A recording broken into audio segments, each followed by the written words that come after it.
पश्चिम Asia में तनाव का माहौल एक बार फिर दिल दहलाने वाला हो चला है। ईरान और इजरायल के बीच हाल के दिनों में बढ़ती तल्खी ने पूरी दुनिया को सांसें थामने पर मजबूर कर दिया है। यह युद्ध, जो पिछले कुछ दिनों तक अपने चरम पर था, अब एक अनिश्चित शांति की ओर बढ़ता दिख रहा है। लेकिन इस शांति में भी छिपी अनकही आशंकाएं हर दिल में बेचैनी पैदा कर रही हैं। क्या ये खामोशी स्थायी है या ये तूफान से पहले का सन्नाटा है?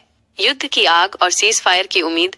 पिछले कुछ हफ्तों में इजरायली वायुसेना ने ईरान के परमाणु ठिकानों फोर्डो, नतांज और इस्फहान पर जोरदार हमले किए, जिसमें 3 वरिष्ठ ईरानी कमांडरों और एक परमाणु वैज्ञानिक की मौत ने ईरान को हिलाकर रख दिया। इन हमलों को इजरायल का राइजिंग लायन ऑपरेशन कहा गया, जिसका मकसद ईरान के परमाणु कार्यक्रम को तहस नहस करना था। जवाब में ईरान ने अपने ट्रू प्रॉमिस 3 ऑपरेशन के तहत तेल अवीव सहित इजरायल के कई शहरों पर 100 से अधिक मिसाइलें और हाइपरसोनिक मिसाइलें दागी। तेल अवीव के अंतर्राष्ट्रीय हवाई अड्डे और एक अस्पताल को भारी नुकसान पहुंचा, जिसने वहां के निवासियों में दहशत फैला दी।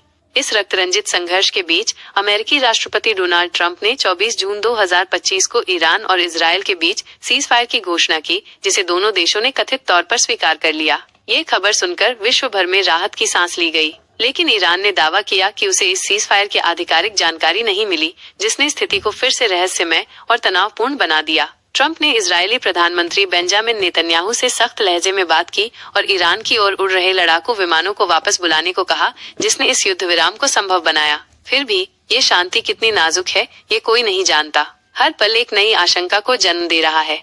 ईरान में अशांति और खामेनेई पर सवाल। ईरान में इस युद्ध ने न केवल बाहरी मोर्चों पर बल्कि देश के भीतर भी उथल पुथल मचा दी है। कई ईरानी अपने सर्वोच्च नेता अयातुल्ला अली खामेनेई को इस टकराव का जिम्मेदार मान रहे हैं। खबरें हैं कि कुछ पूर्व अधिकारी जो अब खामेनेई से असहमत हैं, पवित्र शहर कुम में धार्मिक विद्वानों से नेतृत्व परिवर्तन के लिए हस्तक्षेप करने की मांग कर रहे हैं। इजरायली हमलों के बाद खामेनेई को एक गुप्त ठिकाने पर ले जाया गया, जिसने उनके नेतृत्व पर सवाल और गुस्से को और भड़का दिया। ईरान की जनता में आक्रोश बढ़ रहा है।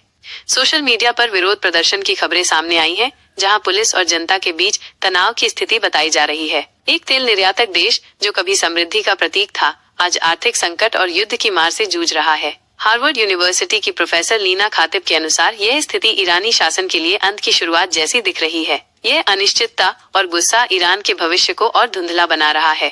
क्षेत्रीय और वैश्विक प्रभाव। इस युद्ध ने मध्य पूर्व के अन्य देशों को भी प्रभावित किया है। खाड़ी देशों जैसे सऊदी अरब और यूएई ने इस संघर्ष में तटस्थ रुख अपनाया, जो 1979 की ईरानी क्रांति के बाद से उनके तनावपूर्ण रिश्तों को दर्शाता है। रूस और चीन ने ईरान के परमाणु ठिकानों पर अमेरिकी हमलों की कड़ी निंदा की, जबकि भारत ने शांति के लिए मध्यस्थता की पेशकश की। भारत की ये कूटनीतिक पहल क्षेत्र में उसकी बढ़ती भूमिका को दर्शाती है, लेकिन वैश्विक युद्ध का खतरा अभी भी मंडरा रहा है। एक अनिश्चित भविष्य। ईरान और इजरायल के बीच ये तनाव न केवल 2 देशों की कहानी है, बल्कि ये वैश्विक शांति के लिए एक बड़ा सवाल बन चुका है।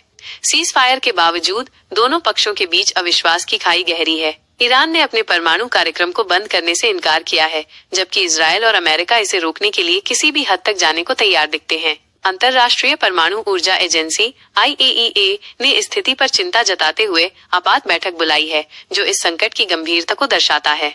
इस युद्ध ने न केवल शहरों को बल्कि दिलों को भी झकझोर दिया है। तेल अवीव में घायलों की चीखें, तेहरान में बमबारी का डर और एक अनिश्चित भविष्य की आशंका, यह सब इस क्षेत्र के लोगों के लिए एक दुखद सच्चाई बन चुकी है। क्या ये सीज फायर स्थायी शांति लाएगा या ये सिर्फ एक छोटा सा विराम है? ये सवाल हर किसी के मन में गूंज रहा है।